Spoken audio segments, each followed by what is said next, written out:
Circuit training होती है, circuit training is an effective and organised form of doing physical exercises.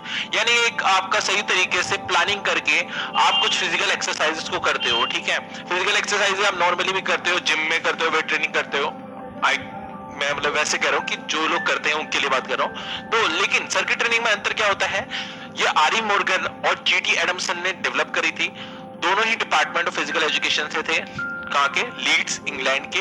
और ये पहली बार इंट्रोड्यूस की थी 1957 में। बाद में 1979 में स्कोलिश ने थोड़ी सी मॉडिफाई कर दी थी सर्किट ट्रेनिंग को, और उसने नंबर ऑफ एक्सरसाइजेस दी थी जो हम सर्किट ट्रेनिंग प्रोग्राम में यूज कर सकते हैं, ठीक है। यानी कि तरह तरह की एक्सरसाइज बताई थी जो हम सर्किट ट्रेनिंग प्रोग्राम में यूज कर सकते हैं। लेकिन अभी भी आपको मैंने सर्किट ट्रेनिंग को स्पेशली आपको समझाया नहीं है, ठीक है। बेसिकली अगर आपको मैं छोटा सा उसमें बोलूं तो सर्किट ट्रेनिंग क्या होती है, आप एक एक्सरसाइज करते हो, उसके बाद दूसरी करते हो, फिर तीसरी करते हो, मतलब डिफरेंट काइंड्स ऑफ एक्सरसाइज। एक जब आप पार्ट बाय पार्ट करते चले जाते हो, 2 मिनट इतनी, 2 मिनट इसको, 5 मिनट इसको हम बोलते हैं सर्किट ट्रेनिंग, ठीक है। स्टेशंस होते हैं इसमें तरह तरह के, ठीक है। अभी हम इसको डिस्कस करेंगे आगे। पहले हम इसका यूज समझते हैं, क्यों किया जाता है सर्किट ट्रेनिंग को। इसका इस्तेमाल किया जाता है सर्किट ट्रेनिंग को ताकि हम स्ट्रेंथ को डेवलप कर सकें, अपनी पावर को डेवलप कर सकें, endurance, speed, agility, flexibility, neuromuscular coordination, यानी कि वो सभी चीजें जो आप नॉर्मली एक्सरसाइज करके डेवलप करने की कोशिश करते हो, वही सब चीजें आप सर्किट ट्रेनिंग से भी यूज करके डेवलप कर सकते हो, वो भी एट अ फास्ट रेट। लेकिन सर्किट ट्रेनिंग आप हर बार नहीं कर सकते, यानी कि रोज रोज सर्किट ट्रेनिंग नहीं कर सकते। वीक में 1 टाइम और मंथ में 2 टाइम्स ये आप कर सकते हो इस तरीके से, तो वो आपके लिए बेटर रहेगा, क्योंकि circuit training is not a best solution for everything, ठीक है। अभी हम बात करें सर्किट ट्रेनिंग में होता क्या गया है, तो सर्किट ट्रेनिंग ज्यादा पॉपुलर है दूसरे ट्रेनिंग मेथड के कंपैरिजन में। जो सर्किट ट्रेनिंग होती है एक फॉर्मल टाइप ऑफ ट्रेनिंग होती है, जिसमें एथलीट क्या करते हैं, कई सारी सिलेक्टेड एक्सरसाइज होती हैं बाय द ट्रेनर या बाय हिमसेल्फ। वो उन सीरीज ऑफ एक्सरसाइज से एक एक करके जाता है जो एक सर्किट के अंदर अरेंज हो रखे हो सही तरीके से। सर्किट को हम सेटअप कर सकते हैं अंदर भी और बाहर भी, और इवन हम क्या कर सकते हैं, टॉप ऑफ रूफ्स पे, छत के ऊपर भी कर सकते हैं, ठीक है। यूजुअली 5 से 10 स्टेशन होते हैं एक सर्किट में, और इसमें पहले स्टेशन पे एक एक्सरसाइज करी, 5 से 10 जो भी एक्सरसाइज का टाइम लगा उसको, उसके बाद या लोड कर रखा होगा, नेक्स्ट स्टेशन पे गया वहां पे करी, फिर नेक्स्ट स्टेशन पे कंटिन्यूअसली एक्सरसाइज करते रहते हैं। रेस्ट का कुछ होता है तो पर्टिकुलरली वो भी बता रखा होता है। जो एथलीट होता है वो एक्सरसाइज करता है हर स्टेशन पे फिक्स नंबर ऑफ रिपीटिशंस और फॉर फिक्स ड्यूरेशन, यानी उसका सेट होता है कि मुझे इतने नंबर ऑफ रेप्स मारने हैं इस स्टेशन पे, या इतने टाइम ड्यूरेशन में, मतलब 10 से 20 सेकंड मेरे को यहाँ पे ये एक्सरसाइज करनी है, और फिर वो नेक्स्ट स्टेशन पे चल देता है आगे। इसी तरीके से ही जो एथलीट होता है वो अपने सर्किट को कंप्लीट कर पाता है। एक वेल कंडीशन जो सही न्यूट्रिशन ले रहा है, सही तरीके से अपनी बॉडी का ध्यान रख रहा है, वो क्या होगा, उसको फास्टर और टफर एक्सरसाइज मिलेगी, यानी कि ज्यादा तेजी और ज्यादा मुश्किल एक्सरसाइज मिलेगी एज कंपेयर टू बिगिनर, शुरुआत के समय। जनरली जो ये एक्सरसाइज होती है इस तरीके से अरेंज होती है कि एक्सरसाइज सिमिलर बॉडी पार्ट्स के लिए एक दूसरे को फॉलो नहीं करती सीक्वेंशियली, यानी कि अगर आपने बाइसेप्स करे हैं तो आपके जो सेकंड एक्सरसाइज होगी वो ट्राइसेप की नहीं होगी, ठीक है, बैक की हो सकती है, चेस्ट की हो सकती है, ठीक है। अब देखते हैं व्हाट इज सर्किट ट्रेनिंग। तो circuit training is fast pace body conditioning workout method, ठीक है। ये होता है fast pace body conditioning workout method, यानी कि आप इसमें शरीर को ज्यादा टाइम नहीं दे रहे हो रिकवर करने का, जल्दी जल्दी एक्सरसाइज करते चले जाते हो, और that combine several strength training and high intensity aerobic exercises. यानी कि सर्किट ट्रेनिंग सिर्फ स्ट्रेंथ ट्रेनिंग ही नहीं होती है, इसके अंदर हाई इंटेंसिटी एरोबिक एक्सरसाइज भी इंक्लूड होती है, ठीक है। 4 से 10 एक्सरसाइज लगभग यूज होती हैं एक सर्किट को बनाने के लिए पूरे। आप देख सकते हैं यहाँ पे एक जो एग्जांपल दिख रहा है इसमें भी एक सर्किट है। सबसे पहले 60 सेकंड स्क्वाट करनी है, फिर पुशअप्स करने हैं आपको सेकंड सेशन पे जाके 60 सेकंड, थर्ड में आपको जंपिंग जैक करने हैं 30 सेकंड्स, फिर लंजेस करने हैं 45 सेकंड, फिर प्लैंक करना है 30 सेकंड्स, और फिर साइड लिफ्ट्स करने हैं 30 सेकंड। ये ज्यादातर आपकी एरोबिक एक्सरसाइजेस है, ठीक है। और नेक्स्ट पे चलते हैं हम। जो सर्किट ट्रेनिंग होती है वो आप 2 तरीके से कर सकते हो। एक सर्किट ट्रेनिंग जो कंटिन्यूअसली करोगे इस तरीके से, एक एथलीट क्या कर सकता है, एक्सरसाइज कर सकता है intensity below 60% of the maximum, यानी कि जितनी उसकी मैक्सिमम इंटेंसिटी है उसकी 60% लेस पे वो कर पाएगा exercise. Since the intensity less, क्योंकि इंटेंसिटी कम होती है तो एथलीट क्या कर सकता है, एक्सरसाइज को हर सेशन पे कर सकता है एक के बाद एक पे, ठीक है। आप इस तरीके से डिसाइड करते हैं एक्सरसाइजेस कि उसकी इंटेंसिटी है वो मैक्सिमम से 60% कम हो, ठीक है। इस तरीके से क्या होता है, जो एथलीट होता है वो एक के बाद एक ही एक्सरसाइज मतलब नेक्स्ट एक्सरसाइज कर सकता है बिना किसी दिक्कत के, बिना किसी रिकवरी पॉज के, यानी उसकी रिकवरी में कोई दिक्कत नहीं आती। That is why this method is called as continuous circuit training method. इसलिए इसे कंटीन्यूअस सर्किट ट्रेनिंग मेथड कहते हैं, यानी कोई रेस्ट नहीं होता है, पहले एक्सरसाइज करी फिर नेक्स्ट पे गए फिर नेक्स्ट पे गए, कोई रेस्ट नहीं हो रहा कहीं पे भी। Circuit training done with intervals of sufficient recovery. दूसरा मेथड है कि आप क्या कर रहे हो, सर्किट ट्रेनिंग कर तो रहे हो लेकिन इंटरवल्स ऑफ इनसफिशिएंट रिकवरी, यानी कि आप यहां पे रिकवरी का टाइम दे रहे हो, ठीक है, लेकिन वो इतनी भी ज्यादा नहीं है कि आपको पूरा का पूरा रिकवरी कर सके।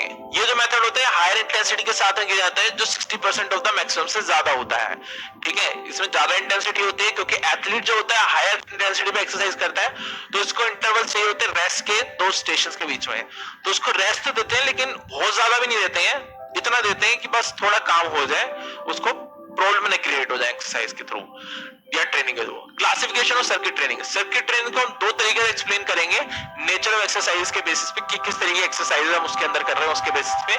जनरल सर्किट ट्रेनिंग, इसमें क्या होता है, इस टाइम में जो अलग अलग मसल ग्रुप्स होते हैं इनको एक्सरसाइज देते हैं रोटेशन में, यानी कि जनरल एक्सरसाइजेज जो होती हैं ये हम कर सकते हैं इस मेथड से।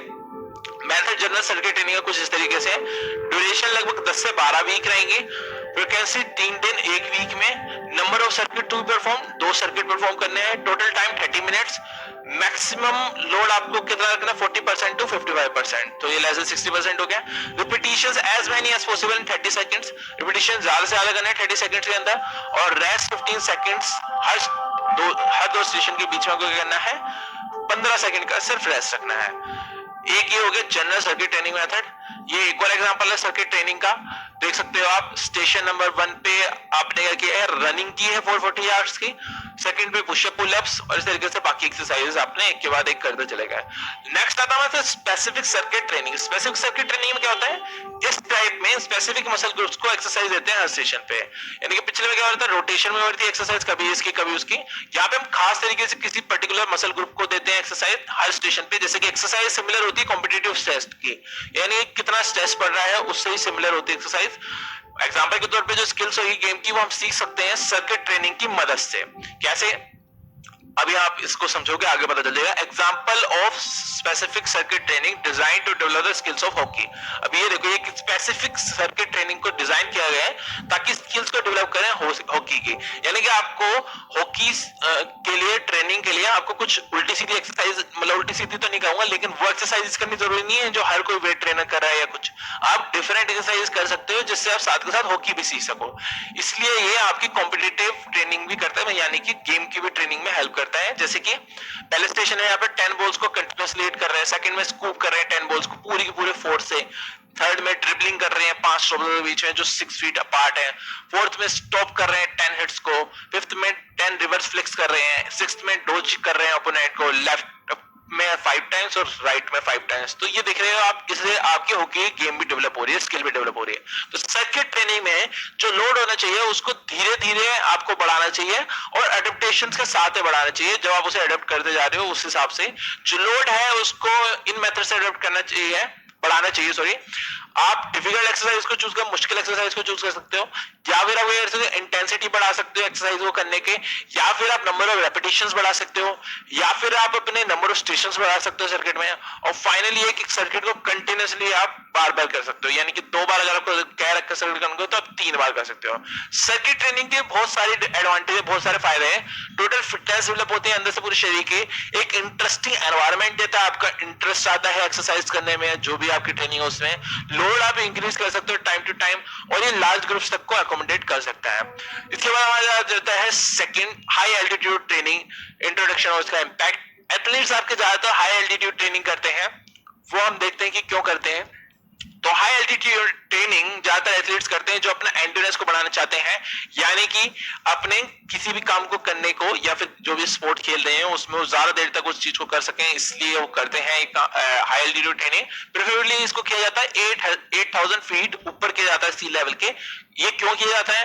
जनरली इसे किया जाता है कंपटीशन को प्रिपेयर करने के लिए। अब ये वेल नोन फैक्ट है कि जो लोग हाई एल्टीट्यूड पे रहते हैं उनकी हाई कंसंट्रेशन होती है सर्कुलेटिंग रेड ब्लड सेल्स की, जिससे ये होता है एंड्योरेंस बढ़ जाता है as compare to the people who reside at sea level. जो सी लेवल पे रहते हैं उनसे एंड्योरेंस काफी बढ़ जाता है।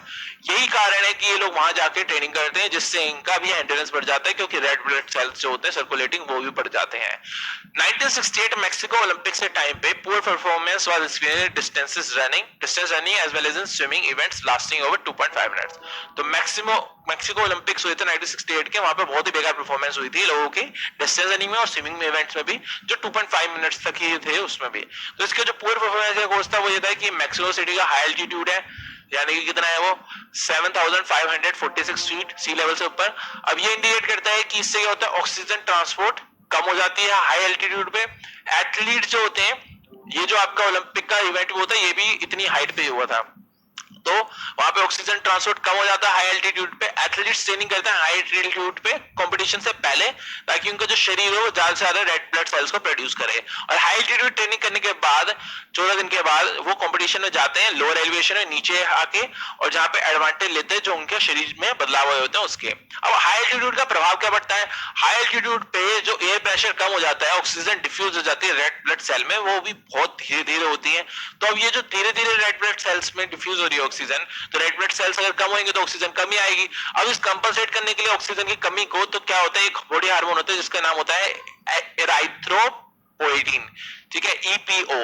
और ये क्या करता है, ये ट्रिगर करता है हमारे प्रोडक्शन को, मोर रेड ब्लड सेल्स को, कि ज्यादा से ज्यादा रेड ब्लड सेल्स बने, ताकि क्या हो, ऑक्सीजन डिलीवरी हो सके मसल से। हाई एल्टीट्यूड पे ट्रेनिंग करने से आपको क्या होता है, ज्यादा से ज्यादा रेड ब्लड सेल्स प्रोड्यूस होते हैं। फिर एथलीट्स क्या करते हैं, कंपटीशन पे चले जाते हैं नीचे लेवल पे और एडवांटेज लेते हैं जो उनका शरीर में बदलाव आए होते हैं उसके।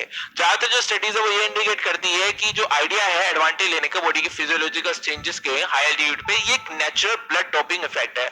यानी कि जिस तरीके से लोग डोपिंग करते हैं, स्टूडेंट्स लेते हैं, ये सब करते हैं, उसकी जगह आप अगर इस तरीके से हाई एल्टीट्यूड ट्रेनिंग लेते हो तो एक तरीके से नेचुरल ब्लड डोपिंग हो रही है, ठीक है, जो कि एक प्राकृतिक तरीका है जिससे आपके शरीर को कोई नुकसान भी नहीं होगा और आप प्रिपरेशन बेस्ट तरीके से करो। क्योंकि जहां पे जो ब्लड है वो अपने रेड सेल वॉल्यूम को बढ़ा रहा है लोअर ऑक्सीजन, तो इस वजह से VO2 मैक्स भी बढ़ जाएगा, ठीक है।